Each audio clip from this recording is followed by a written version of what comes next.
welcome back to the World Lens podcast.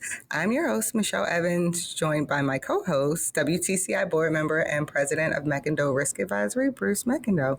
We're here to kick off season 3 of the World Lens. Are you ready to dive in, Bruce? Oh, yeah, let's go into year 3. Here we go. So today we're going to be exploring the high-stakes world of AI chips and international trade as the U.S. seeks to cement its leadership in AI development because, we got to beat everybody else. We have to be first.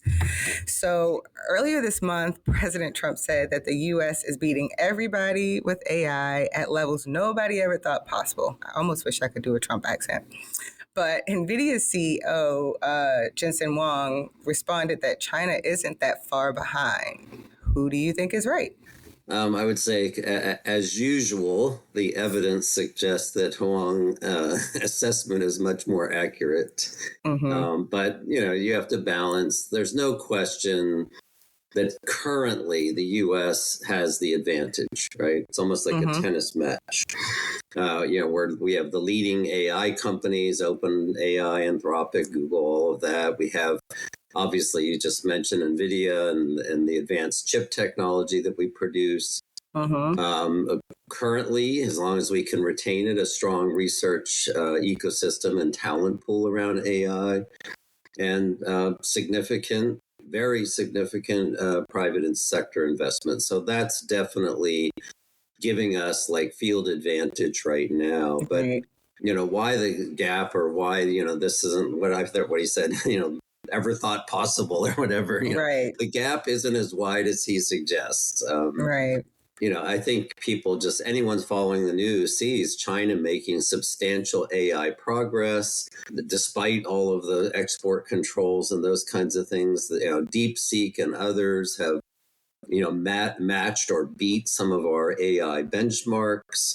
And, basically has full state backing and investment. So they have, money to back up what they're doing. So I think when I went and looked at what Wang was saying, he has been warning for some time on the rapidly narrowing gap and the risk of complacency when you have leadership out there saying, we're the biggest, we're the best, nobody can beat us. Right. Well, we can't just sit back and say, oh, good. No, we have to actually stay on top of this. We got to maintain leadership. And we need to do that through innovation and strategic thinking and not assuming that victory is assured. So that's would be my take on that.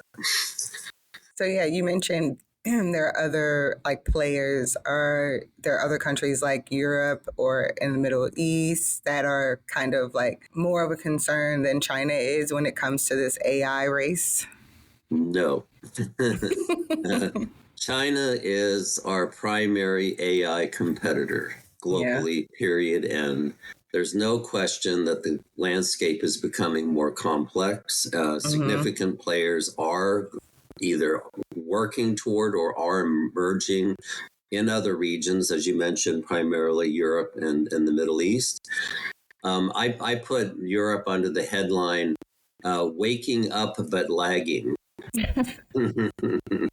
They've launched this Invest AI, initiative. They have, I think it was April of this year, the AI Continent Action Plan for Europe to make, a global leader in AI. So they understand AI is going to be critical for nation state strength and economic and military in the future. So they're going at it. But when you look at the reality, EU right now is spending 4% of U.S. investment in AI. Oh, so that's not much fuel in the tank, right? No. Now the Middle East, I'm going to put them under the heading of the dark horse. Okay. They have lots of money. In fact, I think combined, I saw somewhere about $2 trillion between UAE, Saudis, other Qatar.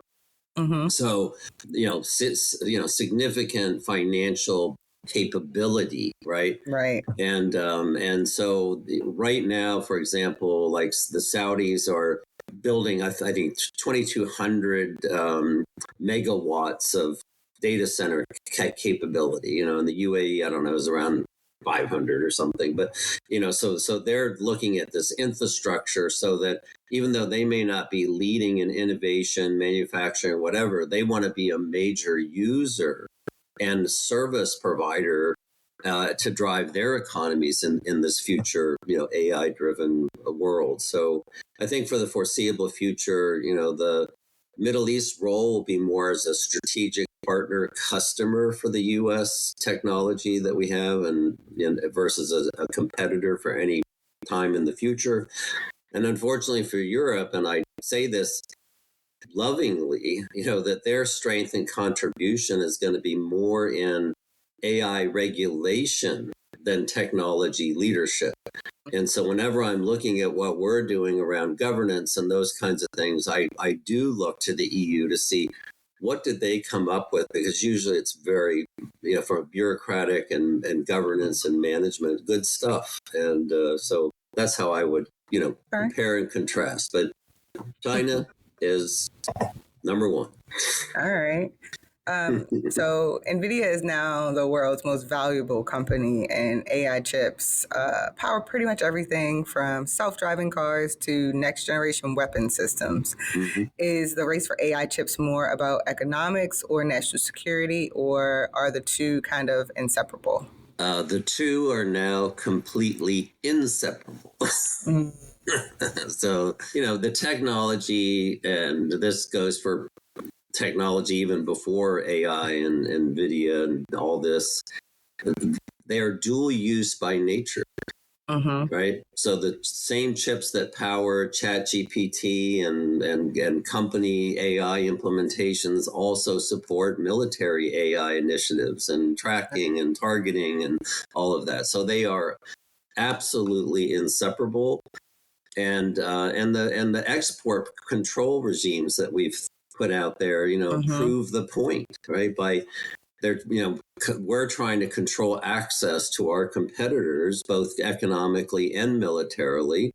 And so, you know, why are we doing that? Because they are inseparable, right? So I think the strategic dilemma here is that, and I love this terminology, AI chips are simultaneously the oil of the 21st century economy and the uranium of modern warfare.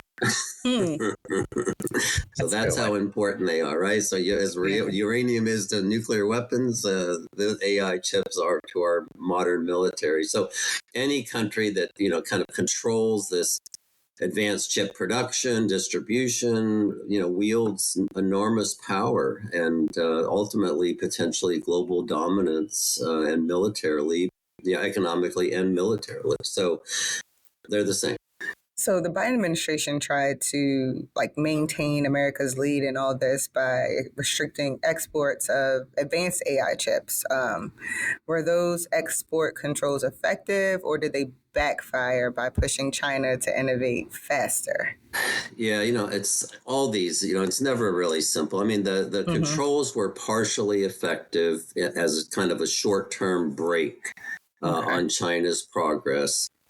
But I think, I think it will prove out that they were counterproductive, you know, in the long, or they will be counterproductive in the long term, and we're tweaking them as we speak. They did, you know, buy time, but they also did push China to, you know, develop a more efficient algorithms, right, and be more, you know, efficient in producing better models that require less processing capacity. They have turned up the heat on domestic chip production capabilities, and, you know, while it's in its, you know, early stages, it will mature over time.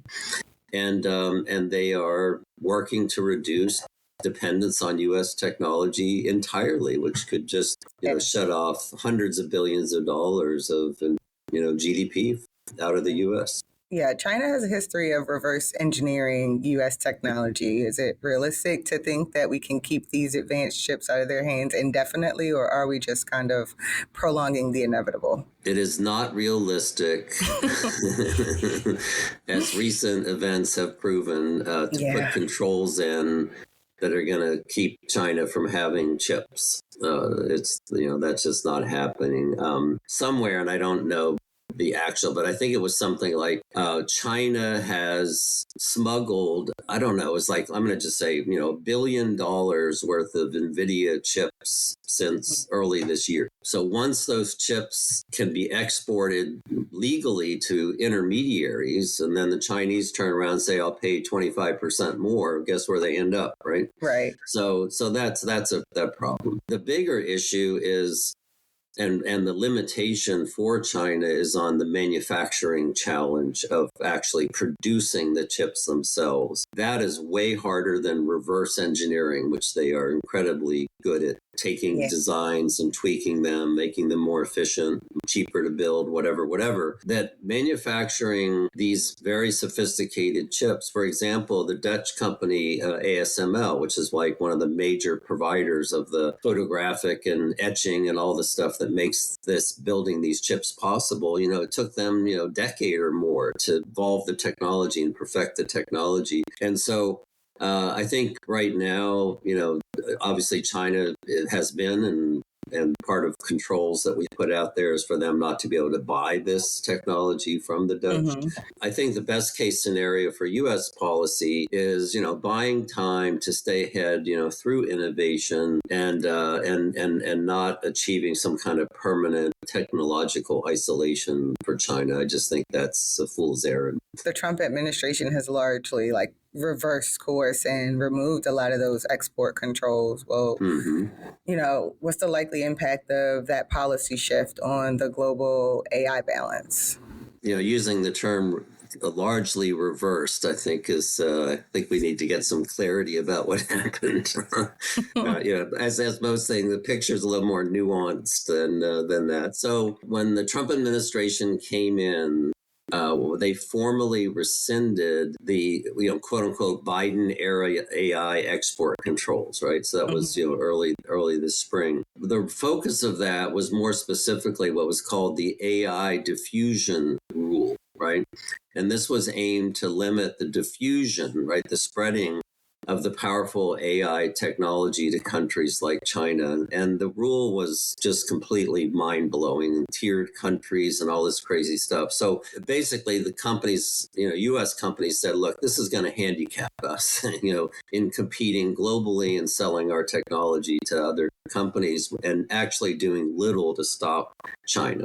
So President Trump came in and removed that, but he kept the basic export controls that forced companies like NVIDIA and AMD to design less technologically advanced or less capable chips and throttle them back and all that kind of stuff. So that's the nuance, right? It was a big chunk of the Biden structure, but he did keep those in place. But the impact on kind of global AI balance, I would say that it will largely strengthen the U.S. position, and here's what my kind of three takeaways from why I believe that. One, removing the diffusion rule removes that friction with our allies and keeps them buying from the U.S., so that's great. Now, obviously, that means it allows the U.S. companies to be, profit globally from selling their wares. That's great. But it also has encouraged allied countries to build AI infrastructure using our technology, so embedding us in for the long term, right? So that's great. And, it has, maintained the China, what I'll call kind of chokehold, that matters most, for our national security. So those would be why I would say that in the long run, it does strengthen our position vis-a-vis, kind of the global AI balance. So on President Trump's first foreign trip, he claimed to secure $1 trillion in U.S. investment from Qatar. What role, if any, did AI chips play in that deal? Yeah, whenever you quote Trump and his numbers, I always have to just shake my head. But with a grain of salt. Let's go to the fundamental. AI chips and I would say and infrastructure were central to Trump's Qatar deal. So let's start there. I made some quick notes because so I think some of these stats are important. So Qatar committed 200 billion across AI infrastructure, semiconductors, defense, and energy. So that was, are those intertwined with AI technology? Absolutely. So though the White House again announced, actually it was 1.2 trillion in economic commitments. That's a number that likely includes a lot of other stuff. Right. And the likelihood of actually realizing that number, I consider to be extremely low. So I think they just focused on this 200 billion, piled a bunch of other stuff that was probably either existing or floating around to get to this, plus 1 trillion number. But so I went into there and I was saying, okay, well, what did this really include? So it says the key AI investments included $1 billion for data center partnerships, joining the Anthropic's 12 billion funding round, and I couldn't find quickly how much they actually put in, but I'm sure it was 1 or 2 billion. Backing Musk's XAI, right, for 10 billion, so that was a hard number, and up to $1 billion in quantum technologies, right? So again, this money is actually, they're investing in U.S. companies for their return, not our return. So as far as the U.S. government's concerned, we're sidelined. So it's all kind of very smoke and mirrors and numbers being thrown around. But I think the important thing, and I'll come back to what I was saying about, the Middle East, and I feel like this deal, and just by listing out the things that this is a part of a broader Gulf strategy to position the Middle East, for a post-oil world, and trying to advance the Gulf states into this modern 21st century AI technology-driven. And MBS has been on this for a long time. This is not some sudden, realization. And anyway, so they're taking their money that they've accumulated in sovereign wealth and other wealth and investing for the future of their states. Some analysts are calling this the new era of chip diplomacy. Yeah. Like using AI technology as leverage in these trade negotiations. Do you think we'll see more of this like in the years ahead? Without that crystal ball? So, yeah, you've made these questions easy. Absolutely. It's the first episode of season 3. We gotta creep our way in. I'm very confident in these answers. Yeah, chip diplomacy has already become a defining feature as we move forward, right? And it's only going to intensify. I think for good or evil, or as I would say, blended good and evil, and that's been the case through human history. AI is going to dominate human existence, and so that's why it's going to intensify. Because if it's going to generate economic and military power, then nation states are going to butt heads, right? So I think the real question around how long would this leverage last, right? For example, let's say the U.S. falls significantly behind, or China significantly accelerates, right? You could end up and say, well, we focus on who are the nuclear weapon countries, and their power, right? That the change of what countries or even regions like EU versus China versus the Gulf ultimately become the power brokers could depend on how well they solidify their position around AI technology and infrastructure. So I would say if the U.S. maintains its technological lead, uses this chip access wisely to build strong coalitions with other aligned nations, then it could be a winning strategy.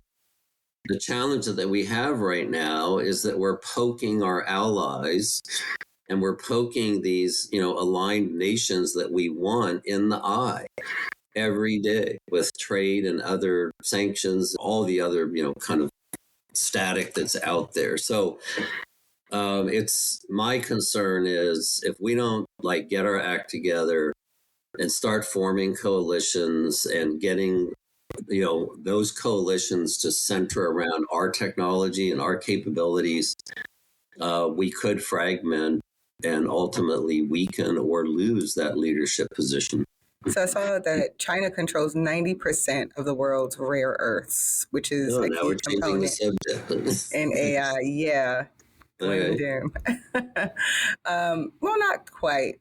More so, are these rare earths like China's own form of chip diplomacy? Absolutely. Again, that's an easy question, Mm-hmm. right? It's like one of the key hammers that they have right now. China's position in rare earth metals is more north of 90% of the actual refined product is controlled by China, right? So that, so right now, they're actively as we speak, if you just go look in the news, weaponizing that position with that critical resource.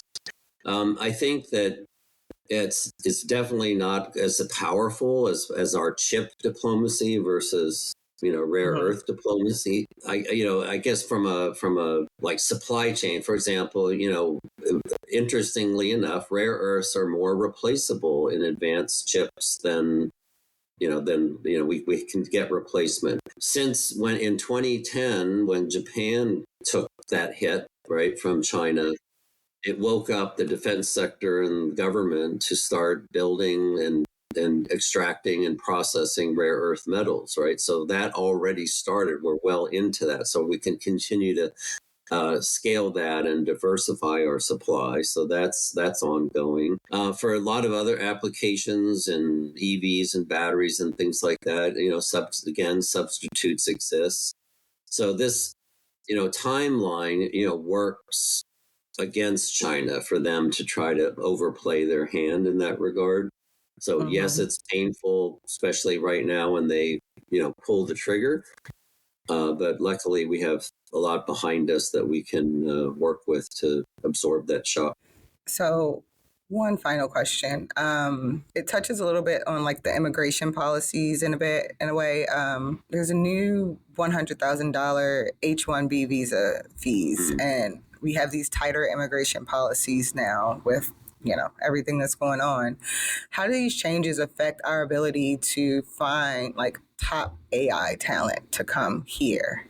Yeah, I mean, this is probably one of the, unfortunately, it's the last question, but probably something we should do a session, Mm-hmm. episode on is immigration policy and the long term, very bad tail for the U.S. by. Yeah. I mean, we've literally shut down immigration, coming into the United States, and this $100,000, whether it was out the gate, per year, but then no, it's just one time, but still is another like economic wall Yes. in immigration, right? So this move represents, and I would put, a dramatic shift in U.S. immigration policy. And my position is that it will likely and significantly impact America's ability to compete for top AI talent if we focus on AI. And I'm going to say more broadly, I think why we need to have this discussion, all talent. And you just look at what 60% of the essentially technology innovation companies in the United States were either founded or co-founded by an immigrant.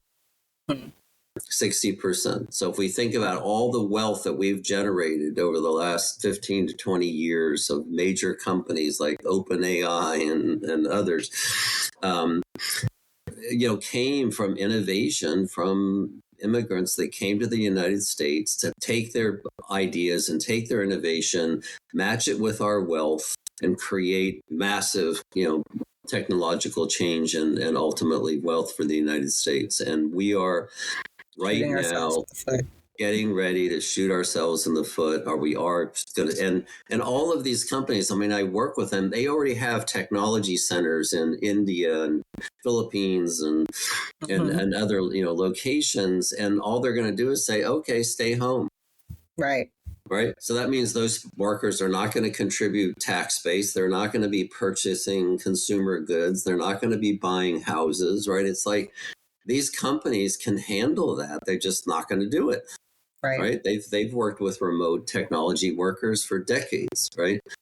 So I guess, if I, list what I would consider kind of like the shooting of the foot, obviously it creates a financial barrier for companies to bring talent into the US for all I just said. Right. It forces global talent redistribution because there are dozens and dozens of nations that are opening their arms, say, come bring your AI expertise to us, one including India, right? So that shoots us in the foot. This whole innovation pipeline that we've created through Silicon Valley and our private equity and all of that capital disrupts all of that because those people aren't coming here to continue to power that innovation and that capability, right? And we're already in a talent shortage situation in the United States. Yep. Which is why we have been importing AI talent, right? So wherever we can get it, and up until recently, we've been probably the most attractive landing point for anyone coming out of a technology university globally to want to come to the United States for all those positive reasons. Now we're not. Right. So now we're going to start, dealing with AI talent shortages for companies to implement the technology that we're producing. So I guess, maybe to finish this up, I guess, is that if I had to put a warning on the table, it's like, given the global nature of AI talent, where, the best researchers and engineers and entrepreneurs choose among multiple countries, the U.S. risks ceding leadership at a crucial moment in the technology development of this, which means back to the very first question, are we the greatest of all? No. Well, we are today. But we won't be for long. Are we implementing these things that's going to erode that position and accelerate China? Yes. And we need to have a serious discussion and put the brakes on this and start getting focused on how to make America AI great. Tag that. Put that on a hat. Well, thank you, Bruce, for joining me as always. And thank you all for tuning in. Please keep in touch with us and stay up to date with everything WTCI Insights at WTCI.org. And follow us on all social channels at WTC Institute. And we will see you next time.